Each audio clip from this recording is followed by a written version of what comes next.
Mari kita berdoa sebelum kita mendengar firman. Bapa di surga, terima kasih kami kembali bisa berkumpul untuk berbakti, dan dalam kebaktian ini kami mendapatkan kesempatan, kebebasan untuk membaca, untuk mendengar, untuk mempelajari, untuk merenungkan sebagian firman Tuhan. Kami sekali lagi mau Tuhan Kau hadir, memimpin, mengarahkan, memberkati penyampaian dan penerimaan firman. Tolong hamba belum menyampaikan, berikan kekuatan jasmani, pikiran, suara, berikan pengurapan, berikan kata-kata, berikan apapun yang dia butuhkan, supaya firman bisa disampaikan dengan baik, dengan benar, dan dengan sejelas-jelasnya. Dan tolong kami semua dalam mendengar, berikan hati yang terbuka, berikan kesegaran, khususnya kalau ada yang lelah ataupun mengantuk. Berikan konsentrasi yang baik dari awal sampai akhir, dan berikan terang supaya kami bisa mengerti. Dan setelah kami mengerti, berikan ketundukan dan pertolongan supaya kami bukan hanya percaya, tapi semua kami mau dan bisa menjadi pelaku dan penangkap firman. Kami sadar sedang bekerja, tolong kuatkan semua kami mengerti keadaan dan terangnya dalam doa apapun. Dan juga kami titipkan listrik maupun semua peralatan yang kami pakai, kiranya Kau jaga sehingga semuanya berjalan baik dalam sepanjang acara ini. Terima kasih Bapa, dalam nama Yesus kami berdoa. Amin. Khotbah tentang Yudas Iskariot saya tunda sampai Januari saja. Jadi saya butuh waktu untuk persiapan Natal, dan juga ini GSA masih ada, sehingga saya pikir kalau saya mempersiapkan Yudas Iskariotnya, waktu saya berantakan semua. Jadi hari ini kita membahas Injil Lukas. Ini panjang, dan karena itu saya akan pecah menjadi dua bagian, dan bagian selanjutnya diberitakan pada minggu depan kebaktian sore ya. Kita membahas Lukas pasal 8 ayat 40 sampai dengan ayat 56, dan kita baca seluruhnya. Ketika Yesus kembali, orang banyak menyambut dia sebab mereka semua menanti-nantikan dia. Maka datanglah seorang yang bernama Yairus. Ia adalah kepala rumah ibadat. Sambil tersungkur di depan kaki Yesus, ia memohon kepadanya supaya Yesus datang ke rumahnya, karena anaknya perempuan yang satu-satunya yang berumur kira-kira 12 tahun hampir mati. Dalam perjalanan ke situ, Yesus didesak-desak orang banyak. Adalah seorang perempuan yang sudah 12 tahun menderita pendarahan dan yang tidak berhasil disembuhkan oleh siapapun. Ia maju mendekati Yesus dari belakang dan menjamah jumbai jubahnya, dan seketika itu juga berhentilah pendarahannya. Lalu kata Yesus, siapa yang menjamah aku? Dan karena tidak ada yang mengakuinya, berkatalah Petrus, Guru, orang banyak mengerumuni dan mendesak engkau. Tapi Yesus berkata, ada seorang yang menjamah aku, sebab aku merasa ada kuasa keluar dari diriku. Ketika perempuan itu melihat bahwa perbuatannya itu ketahuan, ia datang dengan gemetar, tersungkur di depannya dan menceritakan kepada orang banyak apa sebabnya ia menjamah dia, dan bahwa ia seketika itu juga menjadi sembuh. Maka katanya kepada perempuan itu, hai anakku, imanmu telah menyelamatkan engkau, pergilah dengan selamat. Ketika Yesus masih berbicara, datanglah seorang dari keluarga kepala rumah ibadat itu dan berkata, anakmu sudah mati, janganlah lagi engkau menyusah-nyusahkan guru. Tetapi Yesus mendengarnya dan berkata pada Yairus, jangan takut, percaya saja dan anakmu akan selamat. Setibanya di rumah Yairus, Yesus tidak memperbolehkan seseorang pun ikut masuk dengan dia kecuali Petrus, Yohanes dan Yakobus, dan ayah anak itu serta ibunya. Semua orang menangis dan meratapi anak itu. Akan tapi Yesus berkata, jangan menangis, ia tidak mati tetapi tidur. Mereka mentertawakan dia karena mereka tahu bahwa anak itu telah mati. Lalu Yesus memegang tangan anak itu dan berseru, katanya, hai anak, bangunlah.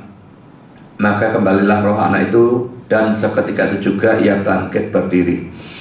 Lalu Yesus menyuruh mereka memberi anak itu makan. Dan takjublah orang tua anak itu, tetapi Yesus melarang mereka memberitahukan kepada siapapun juga apa yang terjadi itu. Saudara, ini pertama-tama kita membahas tentang Yesus dan Yairus. Hal yang pertama, saudara, ini kontras dengan teks sebelumnya ya. William Hendriksen mengatakan bahwa perpindahan dari teks sebelumnya ke teks ini mengandung suatu kontras yang harus diperhatikan. Kalau dalam teks sebelumnya penduduk Gadara atau Gerasa itu meminta Yesus meninggalkan mereka, kasarnya ngusir ya. Maka di sini terjadi sebaliknya, di mana pertama poin A, banyak orang menantikan dan menyambut dia. Kita lihat ayat 40 ya. Ketika Yesus kembali, orang banyak menyambut dia sebab mereka semua menanti-nantikan dia. Tentang kata menyambut atau welcome, A.T. Robertson mengatakan bahwa artinya adalah menerima dengan senang. Jadi kalau Gadara Gerasa ngusir, yang ini menerima dengan senang. Pulpit Commentary berkata demikian, ini hanya merupakan kebangunan rohani agamawi yang bersifat sementara. Tetapi sementara hal itu bertahan, hal itu tetap mengumpulkan kumpulan orang banyak di setiap tempat yang ia kunjungi. Memang itu memungkinkan ya. Jadi orang banyak kepingin dengar itu belum tentu sama sekali bahwa mereka bertobat. Karena dalam sepanjang pelayanan Yesus yang 3,5 tahun dalam dunia ini, memang sangat sedikit yang dia pertobatkan. Penafsir yang lain dari Pulpit Commentary mengatakan bahwa tidak semua orang mempunyai perasaan dan motivasi yang sama dan benar tentang kedatangan Yesus ini. Ada yang cuma sekedar ingin tahu, ada yang ingin disembuhkan, ada yang ingin keluarganya disembuhkan, ada yang ingin belajar dari dia, dan sebagainya. Jadi saudara, orang datang kepada Yesus kelihatannya mendekati Yesus secara fisik, tapi saudara, motivasinya ini beda-beda. Dan karena itu saudara, kita semua juga perlu memperhatikan hal ini. Saudara datang secara fisik ke gereja sama dengan datang secara fisik kepada Yesus, tapi saudara, motivasinya apa, tujuannya apa? Ini sesuatu yang harus diperhatikan karena motivasi menentukan apakah tindakan itu benar, apakah tindakan itu memperkenan Tuhan atau tidak. Sebagus apapun tindakan lahiriah saudara, kalau motivasinya salah, di hadapan Tuhan tetap adalah dosa. Jadi saudara, motivasi ini sangat perlu diperhatikan. Tetapi ajaib ya, banyak orang tidak peduli motivasi. Dan yang paling cilaka, pelayan-pelayan Tuhan, orang yang mengaku sebagai hamba Tuhan, sebagai pendeta dan sebagainya itu, saya kira yang paling banyak melakukan pelayanan dan sebagainya dengan motivasi yang kacau balau. Kalau zaman sekarang ini saya melihat luar biasa banyaknya ya, atau cari popularitas atau cari duit. Dan popularitas itu ujung-ujungnya jadi duit juga ya. Kalau dia populer, banyak orang datang, duit banyak datang dan sebagainya. Pokoknya ujung-ujung yang terakhir itu duit. Saya tidak tahu kesalahannya dari mana, dari jemaatnya atau dari mananya, saya tidak mengerti. Tapi saudara, zaman sekarang itu ngetrennya luar biasa. Pendeta yang melakukan pelayanan betul-betul demi duit, sampai mereka gegeran, pecah, sampai tembak-tembakan dan sebagainya, semua demi duit. Pecah, padahal ada di bawahnya laki-laki demi duit. Bahkan kalau GKR ini di atas pecah, saya curiga duit itu berperan juga untuk terjadinya hal seperti itu, entah dari pihak yang mana. Jadi saudara, ini hal yang menyedihkan. Kalau hamba Tuhan saja lalu motivasinya duit, jemaatnya bagaimana? Tetapi saudara, kalau saudara jemaat, tidak usah terlalu pedulikan pendetanya. Ya memang jangan datang kalau pendetanya memang motivasinya duit, dan saudara tidak datang kepada hamba Tuhan kalau seperti itu. Tapi maksud saya, jangan terlalu hanya kritik tanpa melihat diri sendiri. Coba sendiri, saudara sendiri sebagai jemaat, lihat diri sendiri bagaimana. Motivasinya dalam datang ke gereja itu apa? Apakah sekedar tradisi? Minggu nekak ke gereja gak enak, ya, sungkan sama orang, atau cari hal-hal yang lain. Saya tidak ngerti apa. Bagus kalau saudara memang motivasi yang rohani, karena cinta Tuhan, kepingin menyenangkan Tuhan, kepingin memuliakan Tuhan, dan sebagainya. Tapi kalau bukan itu, maka saudara perlu bertobat dari dosa saudara dalam persoalan motivasi. Sekarang poin B, saudara. Yairus ini kepala rumah ibadat itu meminta Yesus untuk datang. Orang Gadara kira satu ngusir, Yairus ini malah mengundang. Kita lihat ayat 41. Maka datanglah seorang yang bernama Yairus. Ia adalah kepala rumah ibadat. Sambil tersungkur di depan kaki Yesus, ia memohon kepadanya supaya Yesus datang ke rumahnya. Saudara, yang pertama, Lukas dan juga Markus mengatakan tersungkur menggunakan kata Yunani pipto. Tetapi ayat paralelnya dalam Matius, yaitu Matius 9 ayat 18 mengatakan menyembah menggunakan kata Yunani proskuneo, yang memang biasanya diterjemahkan menyembah. Nah, Calvin berpendapat bahwa yang dimaksud adalah sekedar berlutut di depan Yesus. Yairus tidak melakukan penyembahan ilahi terhadap Yesus, tetapi menghormatinya sebagai seorang nabi. Saya tidak tahu apa alasannya Calvin mengatakan demikian, tetapi memang memungkinkan. Tapi kalaupun Yairus itu tidak menyembah sebagai Allah, kalaupun itu benar, saya tidak yakin itu benar, tapi kalau itu benar, yang perlu diperhatikan bukan Yairusnya. Yang perlu diperhatikan adalah Yesusnya. Kok dia tidak menolak diperlakukan seperti itu? Bandingkan dengan Petrus yang menolak untuk disembah oleh Cornelius dalam pasal 10, Kisah Rasul pasal 10 ayat 25-26. Juga malaikat dalam kitab Wahyu menolak penyembahan dari Rasul Yohanes dalam Wahyu 19 ayat 10 dan Wahyu 22 ayat 8 dan 9. Dan jelas saat ini kata-kata Yesus dalam Matius 4 ayat 10, di mana sembah itu hanya untuk Allah, itu sudah dikeluarkan. Tidak peduli sih Yairus nyembah dengan cara apa, kok Yesusnya mau menerima? Atau dia kurang ajar, atau dia memang adalah Allah. Jadi tidak ada kemungkinan dia tuh nabi, orang baik, tapi bukan Allah. Kalau dia bukan Allah dan dia mau menerima, dia kurang ajar, dia nabi palsu. Atau dia Allah. Tentu saja kita harus menerima dia memang Allah. Dia tahu sembah itu layak untuk dia. Dia tidak pernah menolak suatu penyembahan. Yang kedua, saudara, dalam ayat 41 ini ditunjukkan bahwa Yairus adalah seorang kepala rumah ibadat atau yang langsung disebut sinagog. Tetapi ia tersungkur dan menyembah Yesus. Dia mau merendahkan diri di hadapan Yesus. Dan ini merupakan sesuatu yang perlu diperhatikan. Bagaimanapun tingginya kedudukan saudara, apakah secara sekuler atau secara gerejani, di hadapan Yesus atau Allah, saudara harus merendahkan diri. Saudara, ini banyak orang yang tidak bisa lakukan seperti ini ya, karena dia punya kedudukan tinggi dalam hal sekuler. Misalnya dia bos atau manajer atau direktur atau apapun. Di tempat kerjaan biasa semua orang manggut-manggut sama dia. Lalu pada waktu dia ke gereja, dia maunya juga terjadi hal yang sama.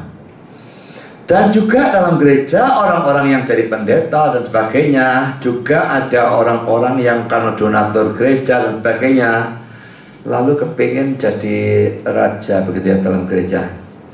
Saudara, ini sesuatu yang harus diperhatikan. Tidak peduli kedudukan saudara itu bagaimana, di luar gereja atau di dalam gereja, ingat, begitu kita menghadap Yesus atau Allah, kedudukan kita tuh nol, besar, sama sekali tidak ada artinya. Dan kita harus merendahkan diri. Semua kesombongan, kebanggaan karena kedudukan tinggi singkirkan total. Karena di hadapan Tuhan kita hanyalah manusia berdosa yang tidak ada artinya apa-apa betulnya. Dan hanya karena dia punya kasih karunia maka dia mengasihi kita. Tapi sudah kita merendahkan diri serendah-rendahnya, sama dengan semua orang yang lain.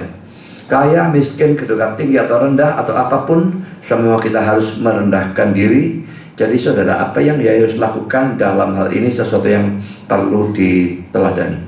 Yang kedua, saudara, kita melihat sekarang permintaan Yairus ya.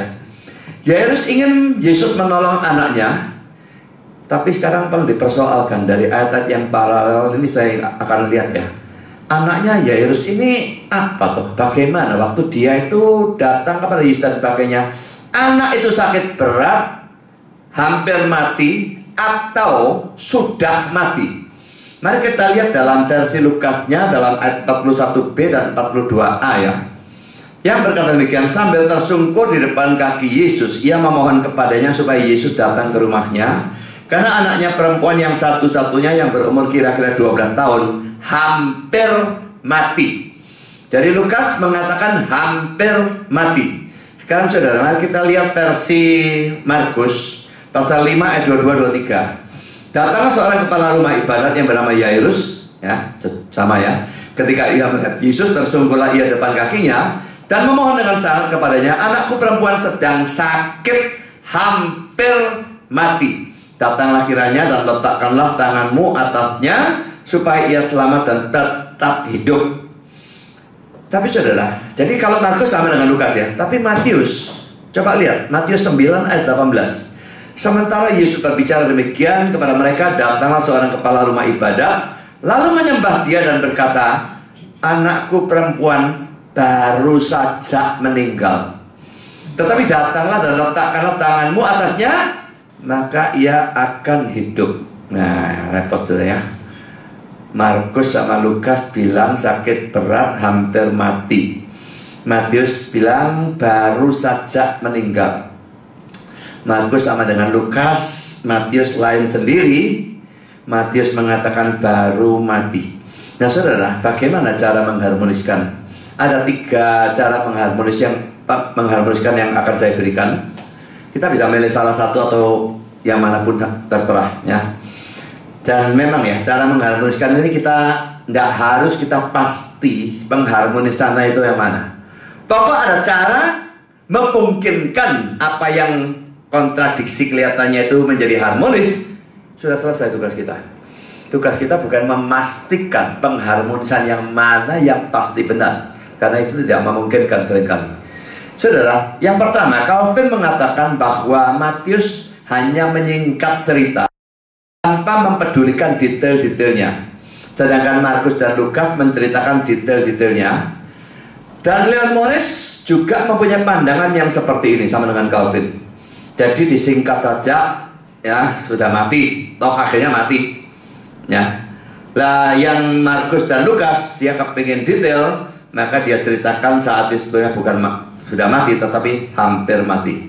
Ini pertama. Kedua, kata-kata Yairus yang sebenarnya adalah anakku sakit begitu berat sehingga pasti saat ini dia sudah mati. Matius selalu mengambil sebagian dari kata-kata itu, Markus dan Lukas mengambil bagian yang lain. Dan ini adalah satu penafsiran yang sangat memungkinkan. Memang dalam Markus 5 ayat 23 dikatakan supaya ia selamat dan tetap hidup. Ada kata tetap. Tapi saudara, ayat ini memang sekalipun seolah-olah menentang penafsiran ini, tetapi sebetulnya tidak, karena kata tetap dalam ayat itu sebetulnya tidak ada. Sehingga saudara, penafsiran ini tetap mempunyai kemungkinan yang benar. Ya, ini penafsiran kedua. Yang ketiga, anak itu masih hidup pada waktu Yairus meninggalkan rumah, tetapi sudah mati pada waktu Yairus berbicara dengan Yesus. Matius memasukkan fakta itu ke dalam perkataan Yairus, sedangkan Markus dan Lukas menceritakan kata-kata Yairus sesuai dengan anggapan atau perkiraan Yairus. Yairus tidak tahu kalau anaknya sudah mati. Jadi dia mengatakan anakku sakit berat, padahal sebetulnya faktanya itu sudah mati. Dan Matius memasukkan fakta itu ke dalam kata-kata Yairus. Ini juga merupakan penafsiran yang sangat mungkin untuk benar. Jadi saudara, ada 3, bukan tugas kita memastikan, tapi yang jelas tidak harus terjadi kontradiksi. Sekarang kita masuk dalam poin yang ketiga. Yesus pergi ke rumah Yairus di dalam ayat yang ke-42, dan Adam Clarke itu memberikan komentar seperti ini. Tuhan kita yang terpuji bisa bertindak dari jarak jauh seakan-akan ia hadir, tetapi ia pergi ke tempat itu untuk mengajar pelayan-pelayannya untuk tidak menghemat langkah mereka atau usaha mereka pada waktu keselamatan dari suatu jiwa dipersoalkan.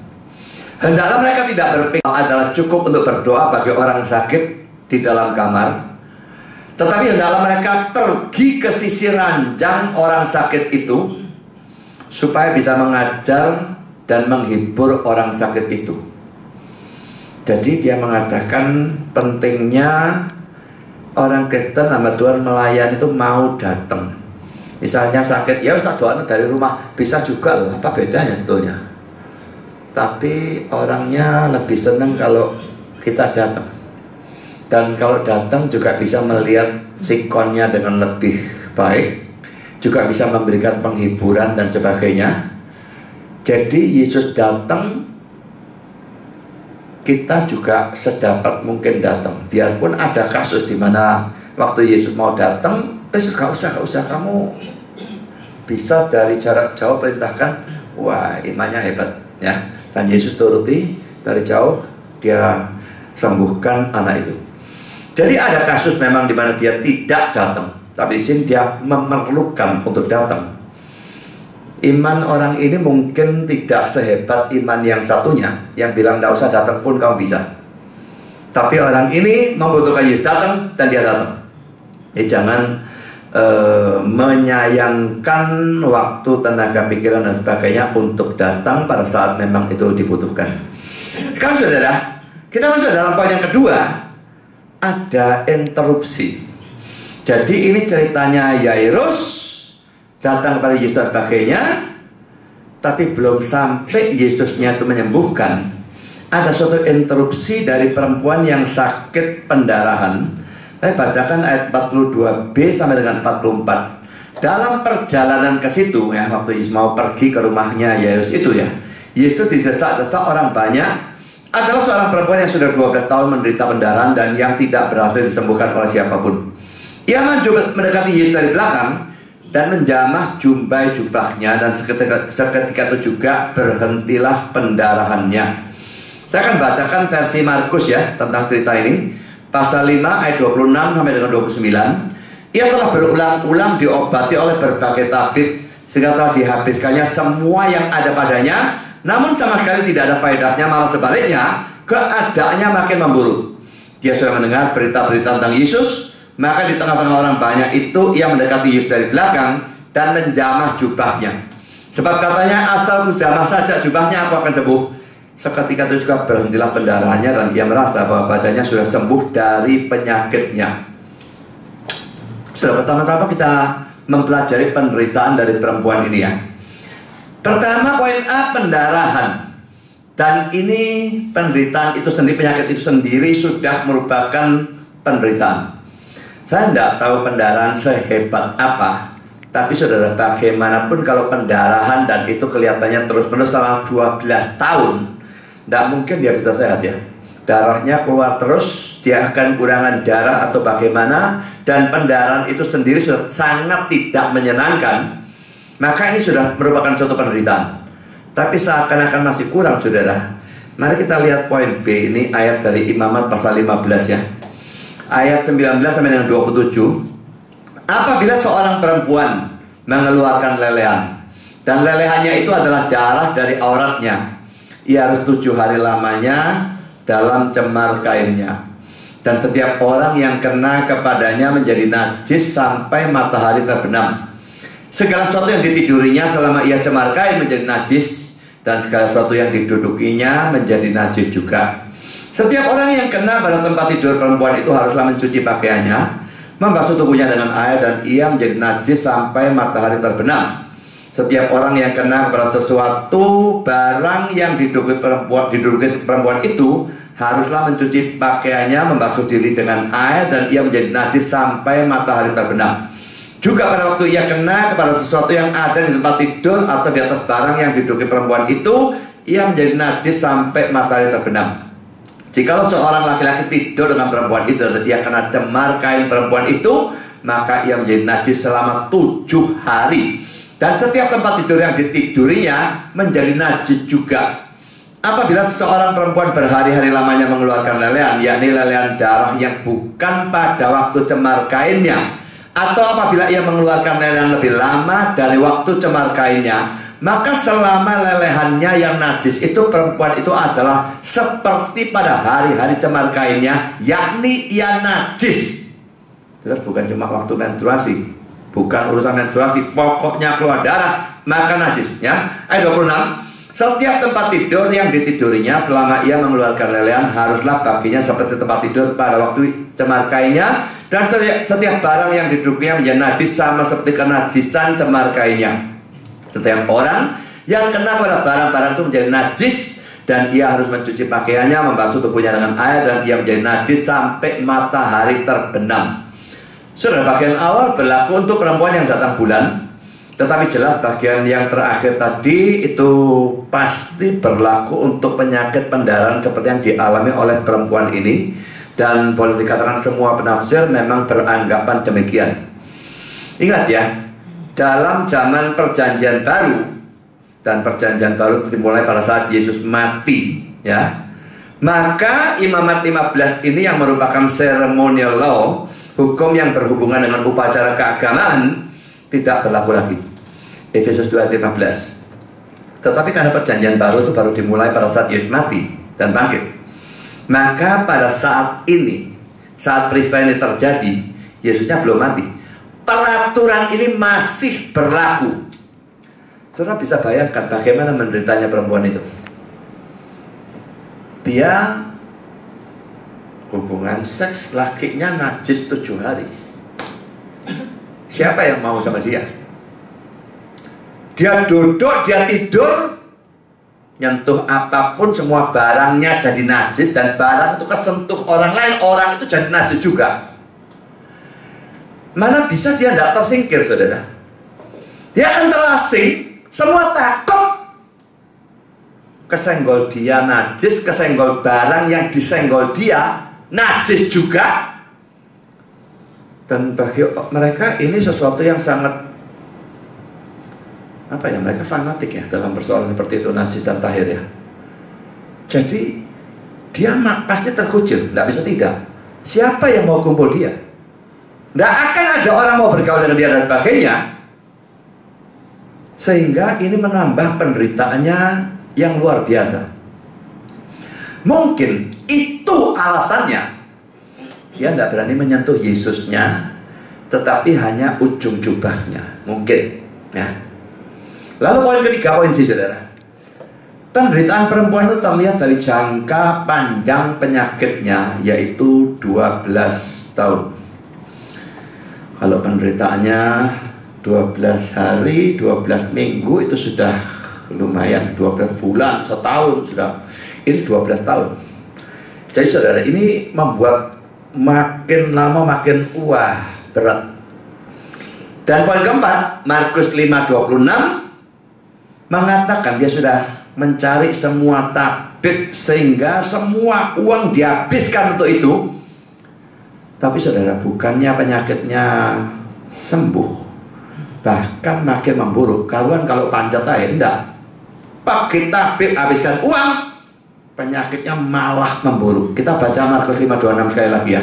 Ia telah berulang-ulang diobati oleh berbagai tabib sehingga telah dihabiskannya semua yang ada padanya, namun sama sekali tidak ada faedahnya, malah sebaliknya keadaannya makin memburuk.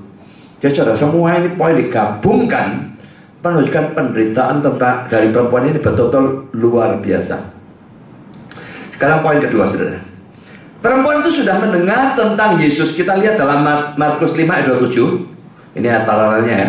Dia sudah mendengar berita-berita tentang Yesus. Maka di tengah-tengah orang banyak itu ia mendekati Yesus dari belakang dan menjamah jubahnya. Saudara, dia mendengar tentang Yesus, pasti tentang kesembuhan-kesembuhan yang dilakukan, mujizat yang dilakukan.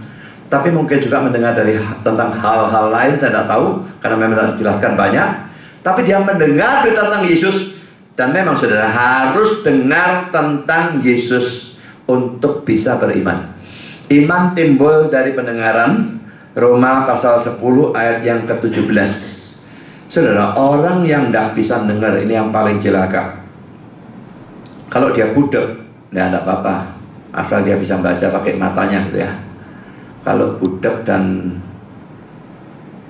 buta sekaligus, ya tidak apa-apa kalau dia bisa baca pakai huruf braille ya. Tapi kalau semua tidak bisa, dan Injil berita tentang Yesus tidak bisa masuk kepada dia sama sekali, ini yang celaka.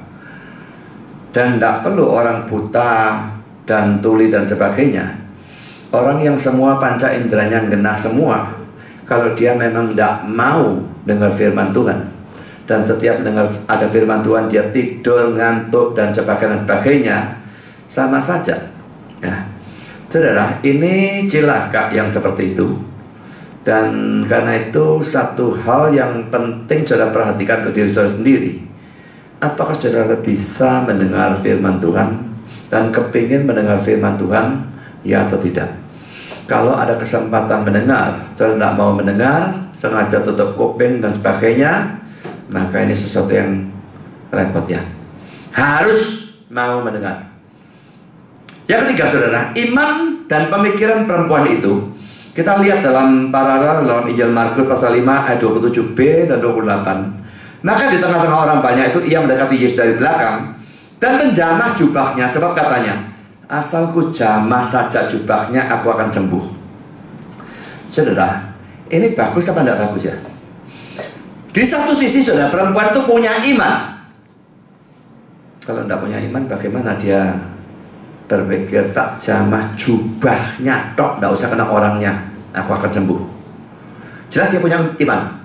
Tapi saudara, ada beberapa hal tentang imannya. Pertama, imannya itu lemah. Ini terlihat dari kata-kata Yesus kepadanya, teguhkanlah hatimu, dalam Matius 9 ayat 22. Kalau memang imannya sudah teguh, untuk apa Yesus katakan itu? Teguhkanlah hatimu berarti imannya lemah, tapi tetap imannya ada. Kedua, kejelekan lain dari imannya adalah imannya bercampur dengan kesalahan dan bahkan tahyul. Ini terlihat dari kepercayaan berkenaan dengan penyentuhan ujung jubah Yesus. Saudara, di mana gerangan Yesus pernah ngajar bahwa sentuh ujung jubahnya bisa sembuh? Tidak ada. Lalu kok bisa beriman kalau tidak pernah ada? Iman model apa ini saudara? Ini iman campur kesalahan dan bahkan tahyul. Ketiga, imannya jelek. Kenapa saya katakan dia imannya jelek? Dia mengira Yesus tidak akan tahu kalau ujung jubahnya disentuh, sehingga pada waktu Yesusnya menunjukkan kalau tahu, dia lalu ketakutan. Berarti tadinya dia pikir tak sentuh, tidak bakal tahu, aku sembuh. Memikirkan Yesus tidak bakal tahu, ini iman yang jelek saudara ya. Tapi saudara, sekalipun imannya lemah, imannya campur kesalahan atau campur tahyul, imannya jelek, Kristus toh menerimanya dan bahkan memuji imannya di dalam ayat yang ke-48. Dan Calvin berkata demikian tentang hal ini. Ada suatu campuran dosa dan kesalahan dalam iman perempuan ini, yang dengan murah hati ditahan dan diampuni oleh Kristus. Kristus memberikan pujian atau penghargaan yang tinggi tentang imannya. Allah menangani umatnya dengan baik dan lembut, menerima iman mereka sekalipun tidak sempurna dan lemah. Dalam kasus Yairus sendiri, Calvin beranggapan bahwa iman Yairus itu lemah, tidak sekuat iman perwira dalam Lukas 7 ayat 10 yang bilang, kamu tidak perlu datang, kamu ngomong jarak jauh bisa sembuhkan. Itu perwira lebih kuat, Yairus lemah. Dan komentar Calvin tentang hal ini adalah sebagai berikut. Imannya lemah dan nyaris habis, imannya Yairus ya. Tetapi Kristus mengabulkan doanya. Sekalipun kita tidak mempunyai iman yang berlimpah-limpah seperti yang diinginkan, tidak ada alasan mengapa kelemahan kita harus mengusir kita dari doa atau mengecilkan hati kita untuk berdoa. Kalau saudara imannya lemah, pernah enggak? Wes gak usah doa, imanku model kayak gini, ganti lah. Memang kalau bisa iman yang hebat, benar, sempurna, tentu akan lebih baik. Tapi kalau iman seperti itu tidak ada, apakah memang lebih baik tidak doa? Tentu saja tidak. Tetaplah berdoa. Bobby Commentary berkata demikian. Ini bukanlah satu-satunya kejadian tentang jenis iman yang aneh, yang dicampur dengan tahyul, yang diberi pahala secara menyolong. Kasus dari kemujaraban yang bersifat mujizat, dari sapu tangan dan kain yang pernah bersentuhan dengan tubuh Paulus, Kisah Rasul 19 ayat 12, merupakan contoh yang menarik. Contoh yang lebih mengejutkan terdapat dalam pengaruh yang menyembuhkan dari bayangan Petrus yang jatuh pada orang sakit pada saat ia melewati jalanan. Kisah Rasul 5 ayat 15. Petrusnya jalan, bayangannya kena orang sakit, orang sakitnya waras. Paulus sapu tangannya dipakai untuk menyembuhkan orang. Dan lucu saudara, waktu saya dulu masih di Delta Plaza itu ya, masih di MRI, ada orang bawa sapu tangan dan ditunjukkan kepada saya. Sapu tangan itu di staples ada kertas tulisan sapu tangan ini telah didoakan, disuruh taruh bawahnya bantal, apa kira-kira seperti itulah, saya lupa persisnya. Dan dikeluarkan oleh, kalau tidak salah, gereja GPPS. Bodoh, gendeng gereja bisa nulis seperti ini, mau jadi apa ini? Ada hak apa dia, kalaupun Paulus bisa dengan sapu tangannya sembuhkan orang, apakah dia punya hak melakukan hal semacam demikian? Nanti saya baca terusannya ya. Peristiwa dalam kehidupan ilahi dan sempurna yang baru kita pikirkan ini mengajar kita dengan kejelasannya menyolok bahwa ia bisa dan akan memberkati iman yang paling suram dan tidak sempurna, iman dari seorang anak dan seorang miskin yang bodoh. Jadi saudara, iman itu tidak perlu sempurna. Iman ada kesalahan, tidak ada masalah, Tuhan tetap bisa memberkati. Tapi saya ingin saudara hati-hati dengan kata-kata ini ya. Kata-kata ini berbahaya karena yang dibicarakan di sini adalah iman dalam persoalan berdoa, bukan iman dalam persoalan keselamatan. Kalau iman dalam persoalan keselamatan, lalu kesalahannya itu dalam soal yang dasari, jangan berharap lalu bisa selamat. Misalnya dia tidak percaya Yesus itu Allah. Misalnya dia percaya keselamatan karena iman dan perbuatan. Wah, tidak bisa. Jadi kita mesti membedakan ini iman apa yang dibicarakan di sini. Yang dibicarakan di sini adalah iman dalam persoalan berdoa, lalu iman dalam persoalan mengharapkan berkat kesembuhan dan sebagainya. Maka iman yang salah, tidak persis benar, kecampuran kesalahan, kecampuran takyul dan sebagainya, Tuhan seringkali tetap memberkati dan menjawab. Tapi jangan diterapkan urusan saving faith atau iman yang menyelamatkan. Kalau dalam persoalan keselamatan, pengertian dari iman itu atau pengertian yang diimani itu harus betul-betul benar. Hal-hal dasar harus betul-betul benar dan mengimaninya harus benar. Kalau tidak bisa dia diselamatkan. Jadi kalau ini diterapkan dalam persoalan iman yang berurusan dengan keselamatan, wah repot saudara. Seadanya sektor-sektor itu pokoknya beriman salah apa-apa. Tidak bisa saudara. Ini iman urusan doa. Ini iman dalam urusan orang mengharapkan kesembuhan dan sebagainya. Maka itu lain cerita. Dalam hal seperti itu Tuhan tuh bisa bermurah hati. Imannya ada kesalahan, campur dengan tahyul dan sebagainya, maka dia tetap mau menjawab doa dari orang itu bisa. Tapi tidak bisa dalam urusan saving faith. Ya, jadi kalau itu jangan ragu-ragu mengatakan ya, orang yang tidak percaya Yesus Allah itu masuk neraka. Unitarian saksi Yehova, bagi saya adalah omong kosong, mereka masuk surga kalau mereka mati dalam iman yang model semacam demikian. Yang percaya Tritunggal, percaya ke ilahi Yesus, kemanusiaan Yesus, dalam hal itu mereka benar. Tapi mereka percaya keselamatan bukan karena iman saja, tapi iman dan perbuatan dan baptisan dan sebagainya. Saya tidak pernah mereka diselamatkan kalau mereka mati dalam iman model semacam demikian. Dan sangat banyak hal-hal yang lain yang kacau balau. Kalau iman urusan keselamatan, pengertiannya benar, imannya harus benar.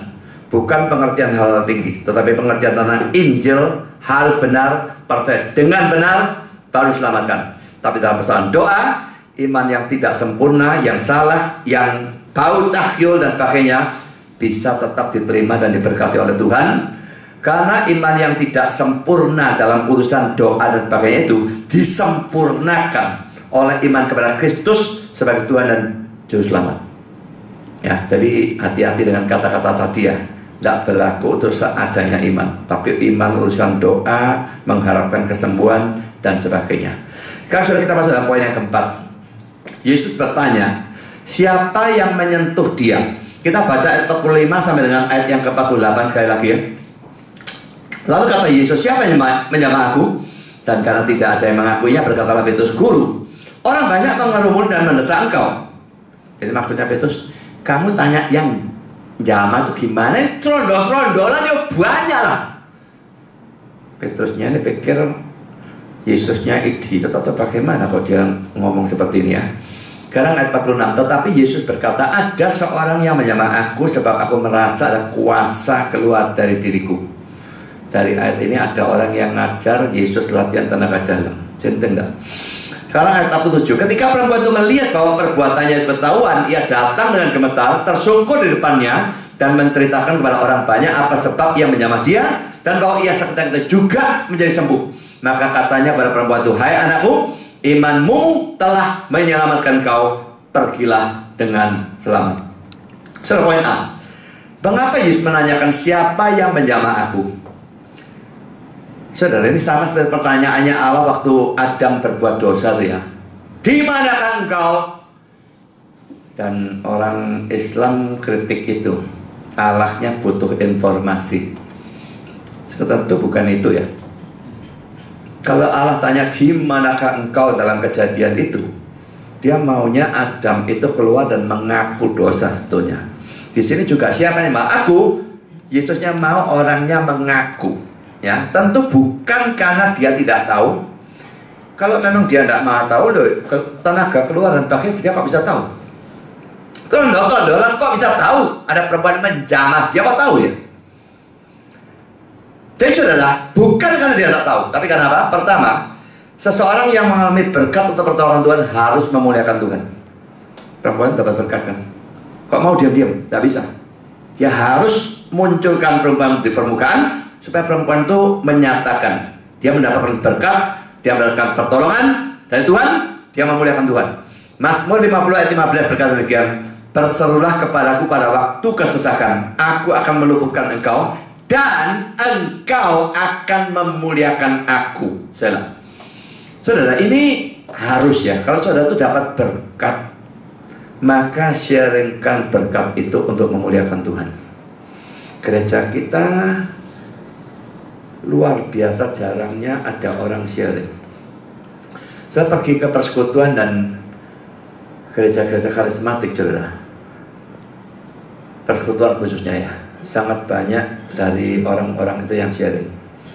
Tapi menyedihkannya, sharingnya kacau balau, tidak karu-karuan. Mereka yang kacau pengetahuannya sharing, dan sharingnya kacau. Kita yang punya pengertian tidak mau sharing, tidak ada sharing sama sekali, kecuali saya yang bolak-balik sharing. Saudara, padahal sharing itu yang sangat penting. Dan ayat itu sudah mengatakan kalau saudara dapat berkat, men-sharingkan itu harus. Memang mungkin tidak melalui mimbar ya tidak apa-apa, tapi sharingkan melalui pribadi, pembicaraan pribadi, aku dapat berkat ini, dapat berkat ini dan sebagainya, menguatkan orang lain dan membalas berkat Tuhan yang saya terima itu ya, dengan men-sharingkan. Saya belajarlah sharing ya. Saya mengizinkan orang sharing dalam kebaktian, asal kalau saya tidak tahu orangnya, saya mau tahu dulu garis besarnya, sandarnya, sharingnya itu apa. Dan tentu saja sharingnya jangan panjang-panjang ya. Karena di gereja saya yang lama dulu di Malang, pernah ada satu orang sharing, dan dia sharing kalau tidak salah kira-kira 45 menit, ngomong ngalor ngidul, tidak karuan tak panjang-panjangnya. Wah, kalau seperti itu kita tambahi khotbah saya yang 1,5 jam, kita bisa kebaktian 4 jam kalau modelnya seperti itu. Jadi memang saya akan lihat sharingnya intinya apa. Pokoknya saya tahu tidak ngawur dan saya berikan batas. Sharingnya jangan lama-lama, sekitar 10 menit. Maka saya izinkan sharing dalam kebaktian. Jadi ngomong dulu sama saya kalau mau sharing. Dan saya mendorong setiap orang untuk sharing, karena ini sesuatu yang penting, memberitakan berkat yang kita terima, kita beritakan. Dan khususnya sharing pertobatan, itu sesuatu yang luar biasa penting. Paulus sendiri men-sharingkan pertobatannya berulang kali, ada yang panjang, ada yang pendek, berulang kali. Saya juga sangat sering men-sharingkan pertobatan saya. Saudara pernah sharingkan itu? Kalau saudara nginjil tidak bisa men-sharingkan pertobatan, orang tidak bisa bantah. Sedang nginjil, orang bisa bantah. Ayat ini gak cocok gini-gini. Nah, saudara sharing, dia mau bantah apa? Loh, aku ngalami, kamu mau bantah apa? Enaknya nginjili orang melalui sharing pertobatan itu, saudara. Orang tidak bisa bantah, karena itu adalah pengalaman saudara. Jadi saudara, coba belajarlah untuk sharing. Beranilah untuk sharing. 1 orang, 2 orang, tapi lama-lama berani sharing bahkan di muka umum. Saudara, pulpit commentary berkata demikian. Hati yang peka itu yang berusaha untuk menutupi dirinya sendiri dari pengamatan orang banyak dan ingin datang dan pergi tanpa diperhatikan, tidak ditolak. Namun Tuhan dengan pertanyaan yang berulang-ulang mendesaknya untuk maju dan mengakui berkat yang telah ia terima. Kristus tidak menginginkan suatu kesalahan yang bersifat kesalehan yang bersifat pameran. Ia membenci semua kepura-puraan, tapi ia merestui dan menginginkan suatu pengakuan yang sesuai dan penuh syukur dari keberhutangan kita kepadanya. Sekalipun kita datang dengan hati yang gemetar, tapi kita harus datang dan memberitahu teman-teman kita hal-hal besar apa yang Tuhan telah lakukan untuk kita. Jadi saudara, hati-hati ya. Kalau sharingnya itu motivasinya pameran, tadi sudah pada awal khotbah kita sudah bicarakan ya, motivasi itu penting. Memang ada orang yang sharing motivasinya pamer. Lihat betapa hebatnya aku, pengalamanku, dan dia ceritakan pengalamannya untuk tinggikan dia sendiri. Kalau yang seperti itu jangan sharing lah. Itu tidak jadi hal yang baik, itu justru dosa. Tapi saudara, jelas bagian ini merupakan satu teguran bagi orang Kristen yang tidak pernah mau atau tidak pernah berani men-sharingkan berkat yang telah mereka terima. Saudara mau berkatnya, saya tidak mau balas cinta Tuhan itu dengan menceritakan itu pada orang lain. Tidak berani atau sungkan atau apa, lawan dan belajarlah untuk sharing.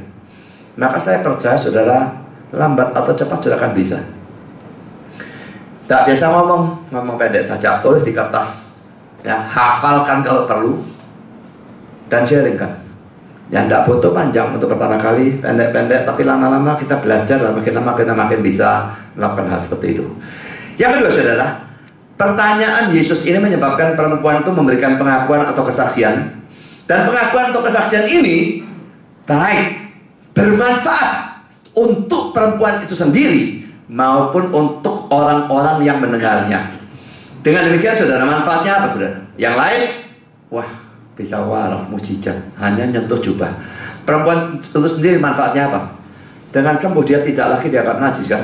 Orang kena dia 12 tahun dan anggap dia najis, dan ada yang mau dekat dengan dia. Barang kena sentuh dia, barangnya kena saya jadi najis. Ngapain dekat? Nggak mau. Tapi sekarang dengan dia sharingkan, orang tahu sudah sembuh, jadi tidak najis lagi sentuh dengan perempuan itu dan sebagainya. Jadi ini sharing yang bermanfaat untuk orang banyak maupun untuk dirinya sendiri. Dan kalau saudara belajar sharing, saudara juga memberikan manfaat untuk orang lain, dikuatkan untuk diri sendiri. Setidaknya kita belajar untuk bisa melayani Tuhan. Mengapa tidak mau belajar? Jangan kalah sama orang-orang karismatik, pengertiannya ngawur, cuma bodoh nekat, sharing, tidak karu-karuan. Tapi kita yang punya pengertian benar, kita tidak pernah mau sharing. Belajarlah dan beranilah untuk sharing. Sekarang kita masuk poin B. Kata-kata Petrus maksudnya adalah banyak orang mengerumuni dan mendesak engkau, dan karena itu tentu banyak yang menjamah atau menyentuh engkau. Dan saudara, jawaban Yesus dalam ayat 46 menunjukkan adanya perbedaan antara sekedar kontak fisik dari orang yang desel-deselan dan perempuan itu bukan cuma kontak fisik. Ya, kontak fisik hanya dengan jubah, tapi ada kontak rohani. Nah saudara, manusia tidak bisa membedakan kedua hal itu. Yesusnya bisa membedakan, dan ini menunjukkan kemahatauannya dia. Saudara, kalau saudara berbakti di gereja, berdoa, bersaat teduh, datang dalam PA atau GSM dan sebagainya, ini kontak fisik dan tanda petik. Tapi saudara, harus ada kontak rohani. Orang tidak bisa bedakan. Oh pokoknya datang, si A datang, si B datang, si C datang, ya. Pokok ada kontak fisik. Itu yang mereka bisa lihat. Manusia bisa lihat. Tapi saudara ingat, Tuhan bisa lihat hati saudara. Saudara datang coba sekedar kontak fisik, tapi ada kontak rohani atau tidak. Manusia tidak bisa bedakan. Petrus tidak bisa bedakan. Yesusnya bisa bedakan. Dan dia mau bukan cuma kontak fisik, tetapi yang terutama, yang lebih utamakan, kontak secara rohani. Saudara, apa gunanya saudara saat teduh, doa, pelayanan, atau apapun datang ke gereja, kalau hati nggak ada urusannya dengan Tuhan sama sekali? Tuhan tidak butuhkan yang model semacam demikian. Kontak rohani itu sesuatu yang mutlak harus ada. Coba berkomentar berkata demikian. Kepada kita kebenaran yang penting, bahwa kita tidak terhilang dalam kumpulan orang banyak. Fakta bahwa ia mengontrol alam semesta bukanlah alasan mengapa ia tidak mengawasi pekerjaan dari setiap jiwa yang paling rendah. Keluasan dari pengamatannya tidak mengurangi kepenuhan dari pengetahuannya tentang setiap anggota dari keluarganya. Saudara, kalau gerejanya besar, jangankan gereja besar ya, saya ini ngingeti wajah orang, salah satu yang paling sukar. Saya paling suka ngingeti dua hal, jalanan sama wajah orang. Jadi gereja kecil saja saya sering gak ingat, baru sekali nih datang ya, oh sudah bolak-balik, sampai izin ya kadang-kadang ngomong gitu. Tapi kalau gerejanya ribuan, wah, pendetanya harus cukup hebat ya untuk bisa menghafal ini siapa, namanya dan sebagainya. Dan saya pikir seandainya saya punya jemaat ribuan, sampai mati pun saya tidak bakal bisa ingat. Karena ingatan saya kalau urusan wajah orang paling cilaka.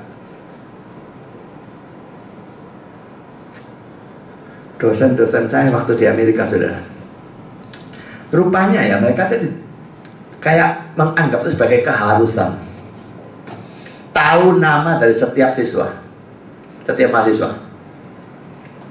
Jadi mereka panggil Roy, Franklin, dan pakai tahu namanya. Dan cepat sekali mereka ada daftar, mereka hafalkan mestinya. Kira-kiranya seperti itu.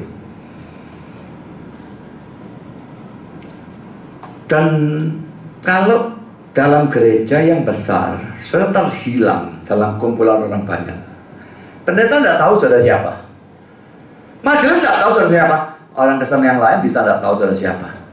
Coba pergi ke gerejanya Betania, apa ada satu sama lain tahu semua? Ya satu dua saya tahu mungkin, tetapi yang lain gak tahu kabeh, ribuan orang kok. Tapi saudara, terhilang dalam kerumunan orang banyak itu bisa terhilang bagi mata manusia, tidak betul dia pendeta, majelis, guru sekolah minggu, atau orang Kristen, atau siapapun. Tapi terhilang dalam pandangan Tuhan tidak bisa. Kalau dalam gereja, saudara, mungkin pendetanya ingat, saudara, yang musuki naik Mercy ini link, saudara ya. Tapi saudara barang naik bemo, wah dia gak ngilingi yang naik bemo, pas datang, tidak ngurus yang naik Mercy, yang penting yang mesti datang ini. Tapi saudara, Tuhan tidak seperti itu. Saudara mau miskin, saudara mau orang bodoh, saudara mau orang tidak terkenal dan sebagainya, tidak ada apapun yang bagus, dan saudara melakukan pelayanan yang sangat tidak berarti, orang tidak perhatikan, Tuhan memperhatikan. Tidak ada ceritanya dia tidak tahu apa yang saudara lakukan. Saudara datang atau tidak datang, dia tahu. Saudara doa sungguh-sungguh atau tidak, dia tahu. Saudara memberi dengan rela atau tidak, ada pengorbanan atau tidak dalam pemberian saudara, dia tahu. Dan yang memperhatikan semua detail-detail. Saudara tidak akan terhilang dalam kumpulan orang banyak. Di hadapan Tuhan, dia memperhatikan saudara. William Barclay di sini memberikan kata-kata yang sangat indah. Hampir setiap orang akan menganggap perempuan dalam kumpulan orang banyak itu sebagai sama sekali tidak penting. Bukan cuma tidak penting, ini najis sih. Ya, sama sekali tidak penting. Untuk Yesus, ia adalah seseorang dalam kebutuhan, dan karena itu ia seakan-akan menarik diri dari kumpulan orang banyak itu dan memberikan dirinya kepadanya. Allah mengasihi setiap orang dari kita seakan-akan di sana hanya ada satu orang dari kita untuk dikasihi. Kata-kata ini indah ya. Allah mengasihi setiap orang dari kita seakan-akan di sana hanya ada satu orang dari kita untuk dikasihi. Kalau memang kita semua anak Tuhan, dia pasti mengasihi kita semua. Tapi dia mengasihi satu orang secara individual itu seakan-akan tidak ada orang lain, cuma satu tuh dia kasih. Mana bisa dia tidak perhatian? Tidak mungkin. Saudara, apa yang saudara lakukan untuk Tuhan dari hati yang betul-betul mengasihi Tuhan dan ingin memuliakan Tuhan, biarpun kelihatannya tidak berarti, kelihatan kecil, tapi kalau saudara melakukan dengan benar, Tuhan memperhatikan saudara. Barusan ada orang yang ngasih persembahan dari Facebook, ditransfer ke rekening saya, tetapi bukan untuk saya tapi untuk gereja.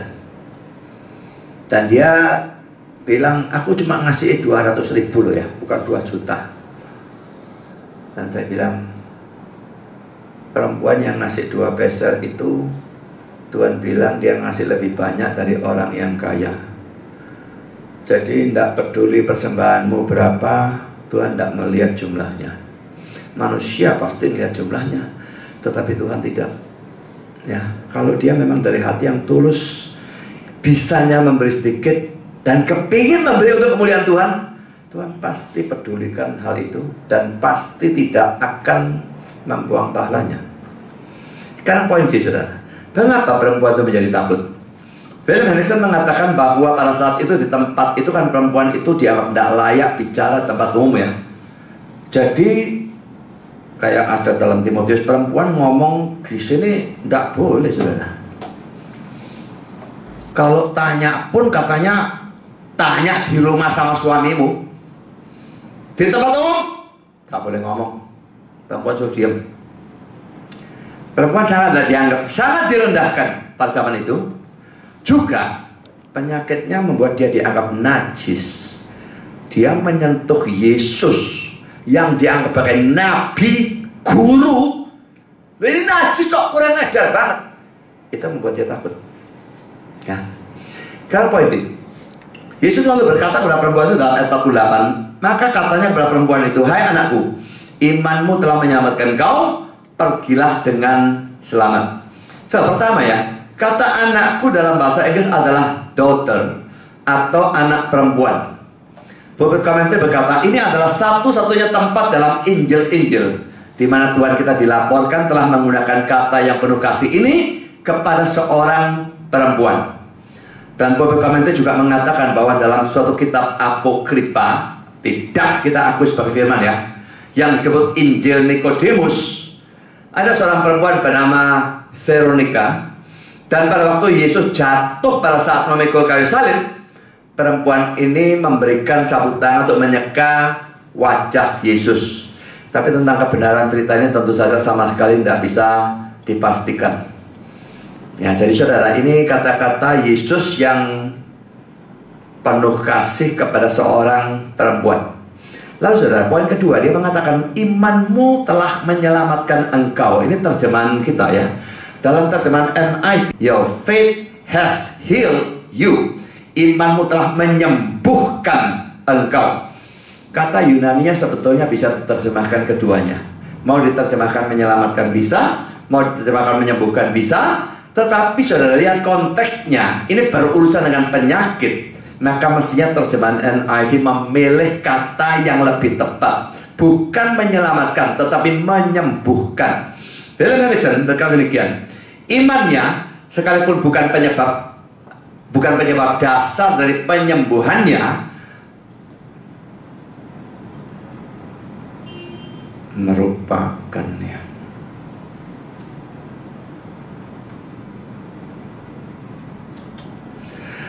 merupakan saluran melalui mana penyembuhan itu tercapai. Jadi saudara, karena dia beriman maka dia disembuhkan. Memang kadang-kadang tidak beriman pun Tuhan mau menyembuhkan, tapi kadang-kadang dia menuntut iman tergantung maunya Tuhan. Nah, Albert Barnes mengatakan demikian, imannya, keyakinannya yang kuat kepada Yesus telah menjadi jalan dari pemulihannya. Adalah kuasa dari Yesus yang menyembuhkannya, tetapi kuasa itu tidak akan digunakan kecuali berhubungan dengan iman. Demikian juga dalam keselamatan dari seorang berdosa. Tidak seorang pun yang diselamatkan yang tidak percaya, tetapi iman adalah alat dan bukan kuasa yang menyelamatkan. So, saya tidak setuju dengan pemutlakan iman dalam persoalan kesembuhan seperti ini ya. Kalau urusan keselamatan memang harus ya, tapi kalau dalam kesembuhan tidak.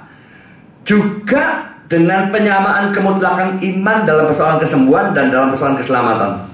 Hal keselamatan iman harus ada, tapi dalam hal kesembuhan tidak. Misalnya sudah pada waktu Lazarus itu dibangkitkan, sekarang lihat dari macam sudut manapun ya, Lazarusnya sendiri tidak mungkin beriman ya, dia mati kok. Oh mungkin saudaranya Maria dan Marta, oh dua-dua tidak beriman. Tapi kenapa Yesus tetap bangkitkan? Sangat banyak kasus di mana orangnya tidak beriman, tapi Yesus sembuhkan. Yang baru kita pelajari orang kerasukan setan. Lu dia kerasukan setan, lu mana bisa beriman? Tapi Yesus sembuhkan. Jadi memang kadang-kadang dia menuntut iman, kadang-kadang tidak. Jadi jangan iman dimutlakkan. Lebih-lebih pada waktu kesembuhan lalu tidak terjadi, lalu kita menuduh kamu tidak beriman, kurang beriman dan sebagainya. Nah, sama sekali tidak seperti itu. Karena kita masuk dalam poin yang ketiga, Romawi ketiga, pembangkitan anak Yairus.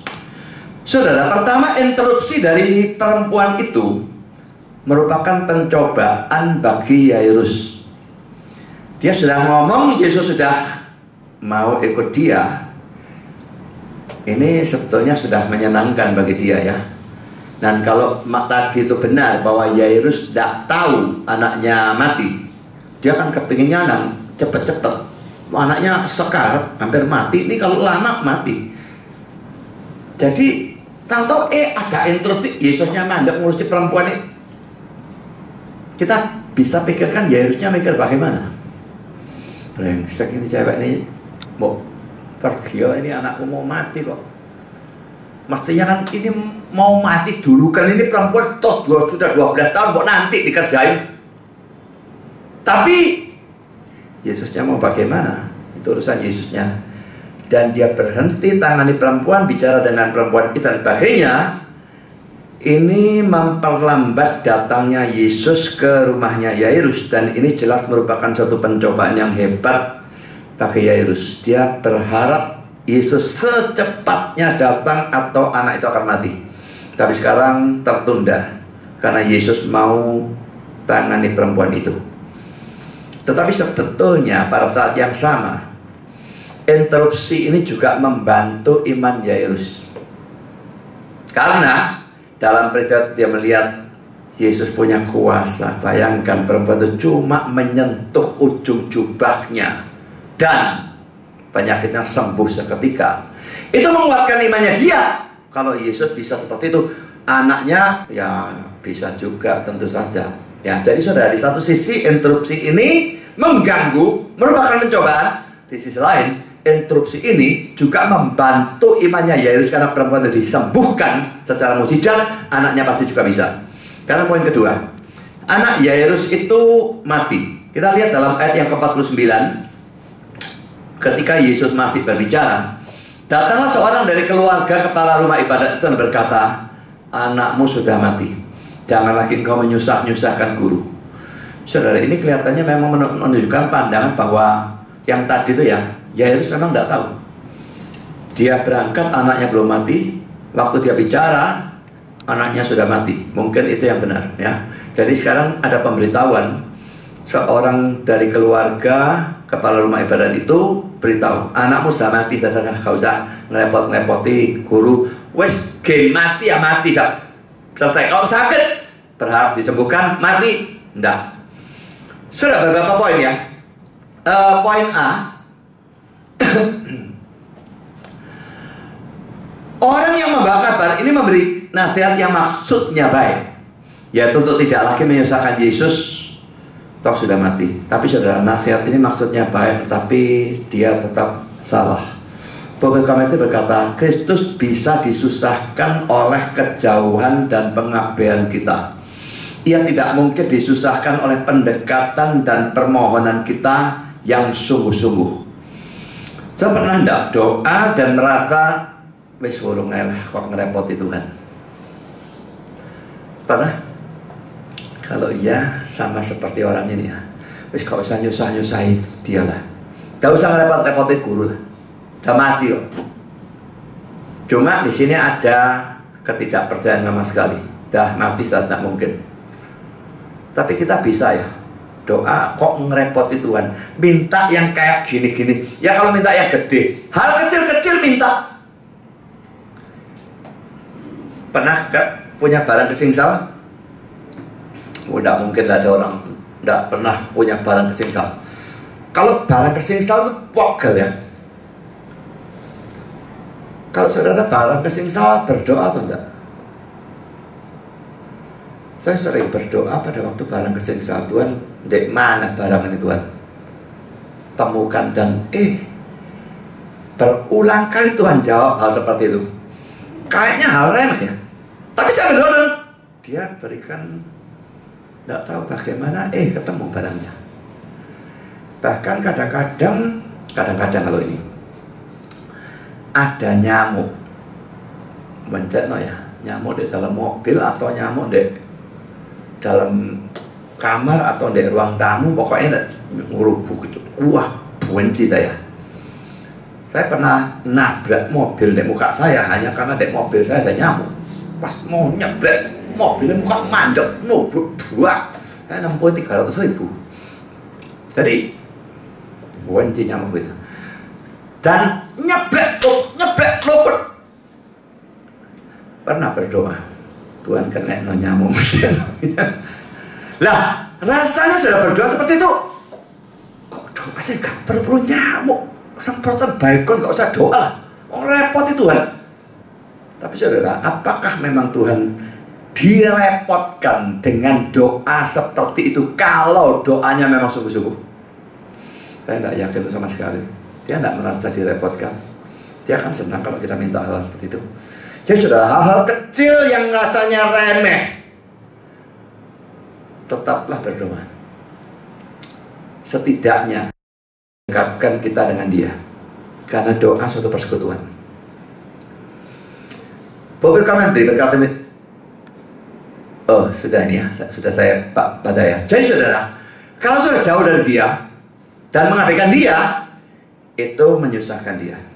Tapi saudara, kalau saudara mendekat kepadanya dan memohon kepadanya, betapapun banyaknya dan atau besarnya atau remehnya permintaan saudara, itu tidak akan menyusahkan dia. Mintalah hal yang kelihatan remeh. Dan Tuhan kadang-kadang jawab itu dengan cara yang luar biasa. Saya ingat saudara, waktu rumah saya itu dulu belum ditingkat ya. Rumah saya beli dalam kondisi itu kan lebar 9 meter ya. Yang lebar 6 meter itu atapnya beton. Dan didesain untuk lantai 3 katanya yang jual rumah itu. Yang 3 meter itu atap biasa, memang tidak desain untuk bertingkat.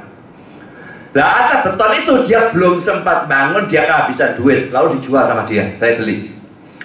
Dan saya tahu kalau atap beton itu seringkali bocor ya. Retak-retak lalu bocor. Dan saudara, nangani bocornya beton tuh wangi setengah mati. Kalau sekarang di bawah kelihatan bocornya di sini, jangan pikir di atas tuh bocornya persis di sini. Dia bisa di sana masuk sini, airnya keluarnya baru di sana. Jadi saudara, atas itu tak kasih apa itu yang model yang aquaproof, nggak tahu kayak sing kayak tel hitam. bisa hilang-hilang kan bocor tuh buancek no. Sampai satu kali saya doa, Tuhan, ya apa ini bocor ini, tolong kasih ono petunjuk aku bocornya di mana yang masih tak kasih atau aku approve apa atau apapun itu supaya bisa ndak bocor. Tahu saudara bagaimana Tuhan jawab doa itu? Saya tahu lihat iring-iringan semut di atap beton itu ya. Tak lihat bagaimana semut ini. Itu kan karena didesain untuk lantai 3, betonnya tuh nongol ya. Dan beton besar ya. Jari saya barangkali. Nongol. Di celah-celahnya ada lubang. Semutnya masuk di sana. Duh, kalau semut bisa masuk pasti lubang ini cukup dalam. Kalau pendek mana dia masuk, bumpet lah. Ini barangkali lubangnya. Saya tutup dengan ter itu, bocornya mandek. Aneh ya caranya Tuhan jawab doa ya. Tapi hal sepele begitu, dan saya berdoa dan dia mengabulkan doa saya. Jadi saudara, apakah itu besar atau kecil atau sedikit atau banyak, jangan menganggap saudara menyusahkan Tuhan.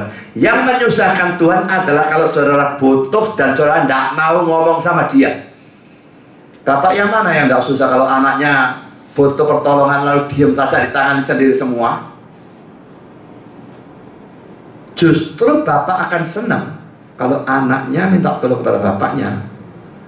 Jadi saudara, jangan pernah punya pikiran menyusahkan, merepoti Tuhan lalu tidak berdoa dan sebagainya. Karena kutipan selanjutnya dari Bible Commentary, perkaranya boleh rendah, hati boleh sangat dingin, karakter boleh sangat jahat, kehidupan boleh sangat jelek atau hina, kasusnya boleh kelihatan tidak ada harapan.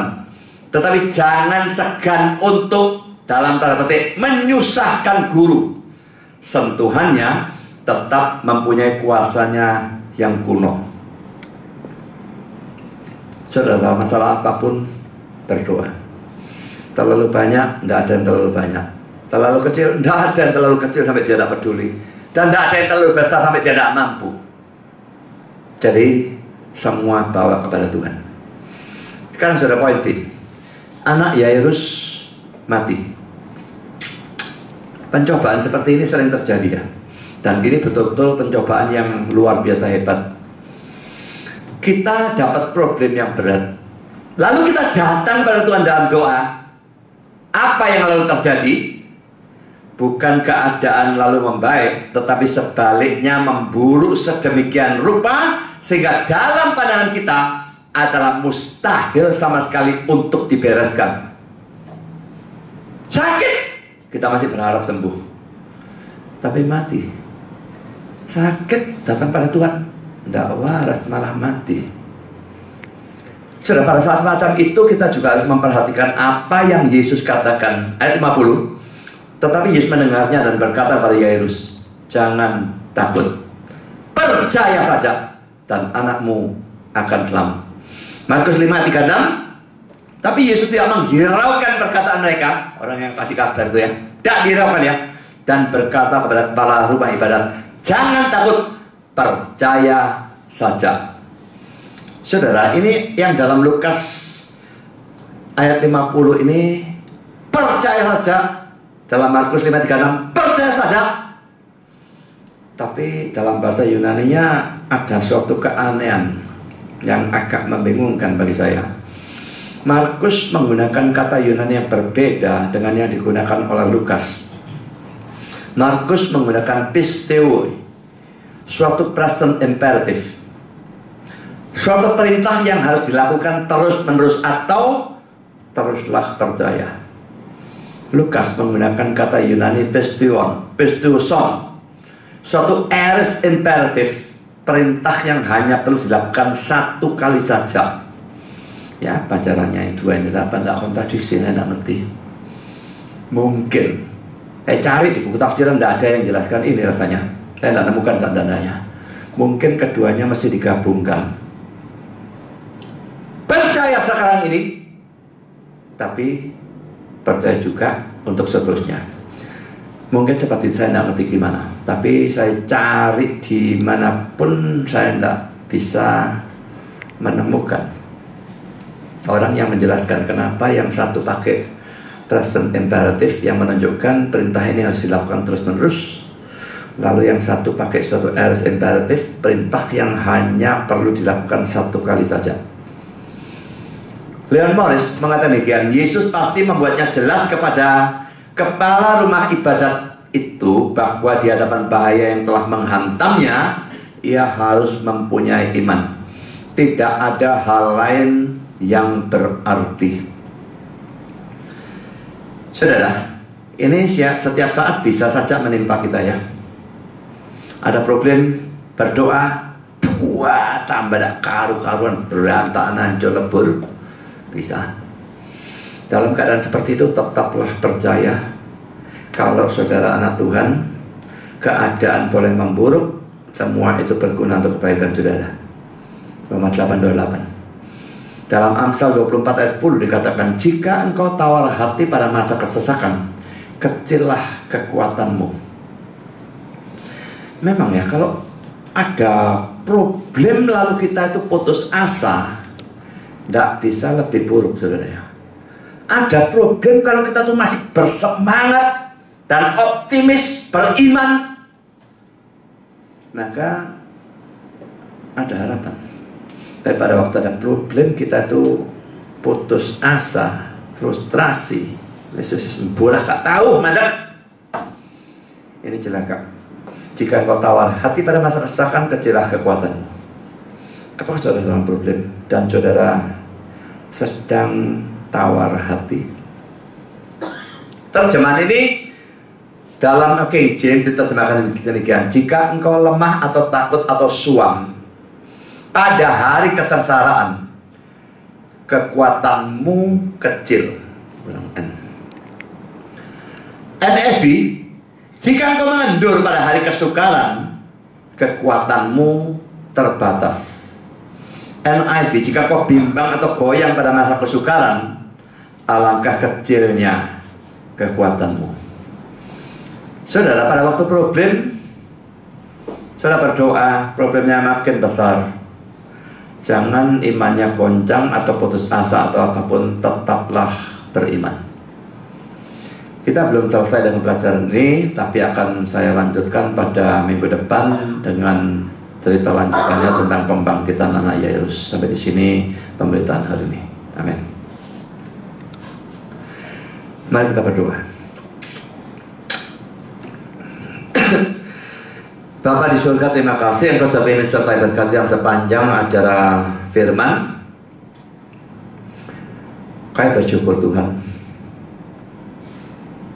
kalau dalam persoalan kami berdoa atau ada masalah dan ingin dibereskan, iman yang cacat, iman yang bercampur kesalahan dan bahkan tahyul,